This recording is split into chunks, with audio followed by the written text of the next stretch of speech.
Continuando o nosso bate-papo com Pedro Carlos, engenheiro, um dos organizadores da exibição do filme Jardim das Aflições, aqui em Mossoró, fala sobre o avanço do conservadorismo aqui no país. Pedro, como é que você vê, como é que você avalia o momento que o Brasil está vivendo hoje? Eu acho que uma coisa importante a ser dita, primeiramente, é que a população brasileira é maciçamente conservadora.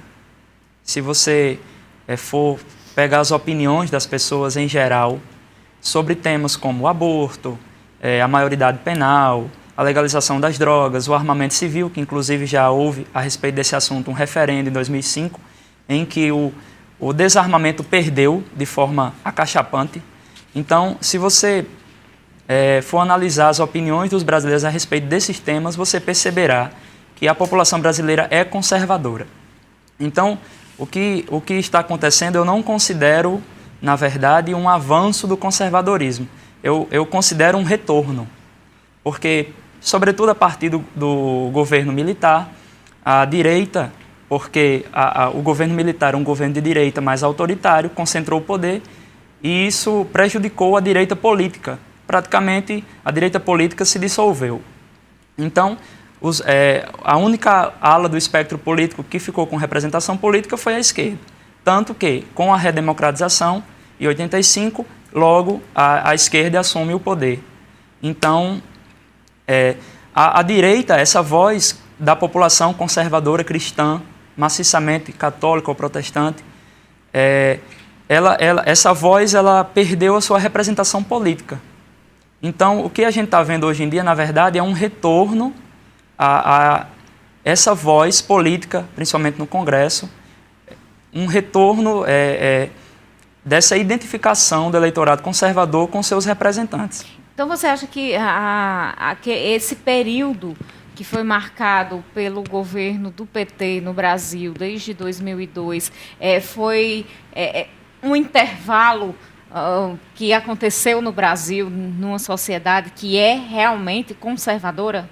Sim, e eu acredito que a gente pode até voltar um pouco. O governo do PSDB, que é um partido social-democrata, que é classificado politicamente pela ciência política como centro-esquerda. Então, já com o PSDB, a gente teve uma ascensão da esquerda moderada, digamos assim.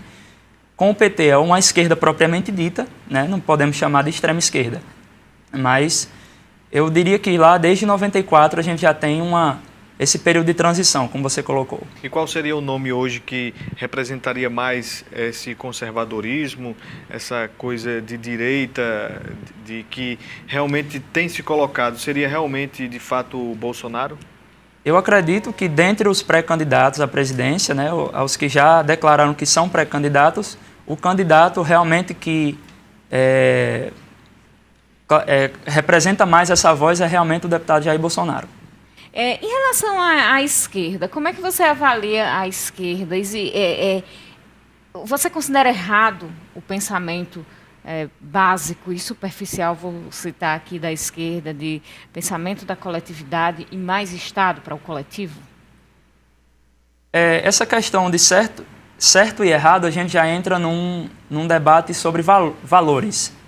Então, eu acredito que é errado você monopolizar as virtudes num certo pensamento político. Então, é errado eu achar que tudo de bom vem da esquerda ou tudo de mal vem da esquerda.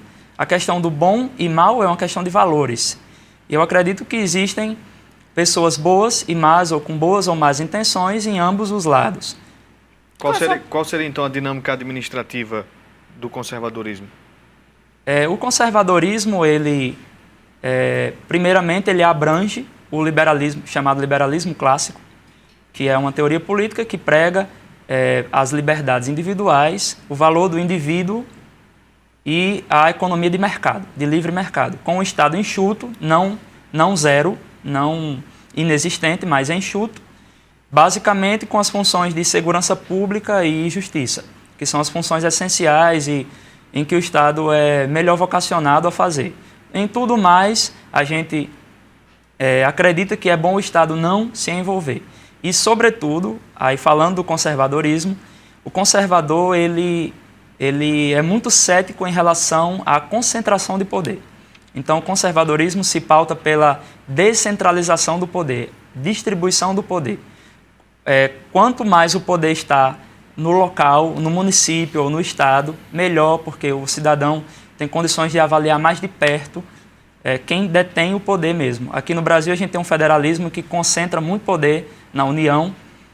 A maioria dos locais do Brasil estão a milhares de quilômetros de Brasília, então a gente não tem condições de ir nem sequer uma vez, quanto mais sempre, ao Congresso Nacional, ao centro do poder federal para cobrar alguma coisa. Então a gente tem uma concentração muito grande e o conservador é cético em relação à concentração de poder.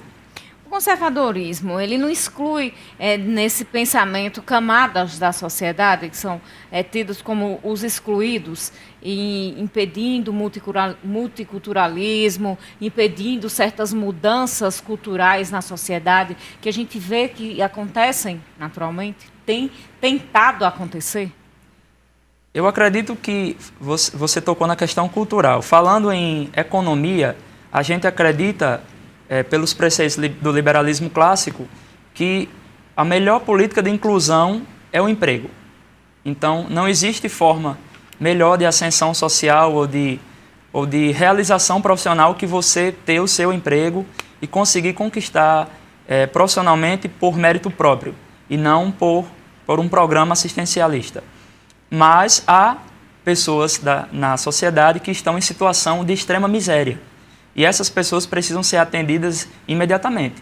Então, o conservadorismo não esquece das pessoas que estão em situação de miséria. Em relação às questões culturais, todas as vertentes culturais têm espaço dentro de um governo, por exemplo, em que há um presidente conservador. Agora, a gente acredita que, por exemplo, falando de Brasil, que é a nossa realidade, nós somos um país de uma tradição cristã católica, nós fomos fundados pelas raízes da civilização ocidental, então a gente deve ao pensamento cristão a nossa sociedade. Então, o próprio cristianismo, ele prega a aceitabilidade de divergências e, de forma geral, os cristãos não são intolerantes. Então, eu acredito que uma sociedade baseada nos valores cristãos que nos formaram, as minorias e pessoas de outras culturas ou de outras etnias não vão ficar desamparados. Mas como não deixar desamparados quando o conservadorismo aqui no Brasil tem como principal símbolo, você mesmo citou um dos principais símbolos, o pré-candidato à presidência Jair Bolsonaro, que prega, inclusive, intolerância, ódio, homofobia, machismo em relação a certos grupos sociais? Eu acredito que é uma questão de semântica. O que é intolerância? O que é homofobia? Pregando a violência contra essas pessoas. Eu, particularmente, ainda não vi nenhum registro do deputado Jair Bolsonaro, que a gente está falando dele, pregando abertamente a violência contra qualquer grupo. Eu já vi. Eu já vi em entrevistas, pregando, inclusive, que o gay tem que apanhar. Alguns pensamentos, algumas posições do deputado Jair Bolsonaro, ele, vamos dizer assim, tem revisado recentemente. Aí a gente pode conjecturar se é por uma conveniência política ou realmente é uma mudança de pensamento. Mas ele vem revisando algumas questões, até porque a posição de presidente que ele almeja chegar deve ser uma posição de ouvir, né? De conciliar os vários grupos e as várias demandas da sociedade. Vamos então fazer mais um intervalo e daqui a pouquinho a gente continua nosso bate-papo com Pedro Carlos aqui no Cenário Político.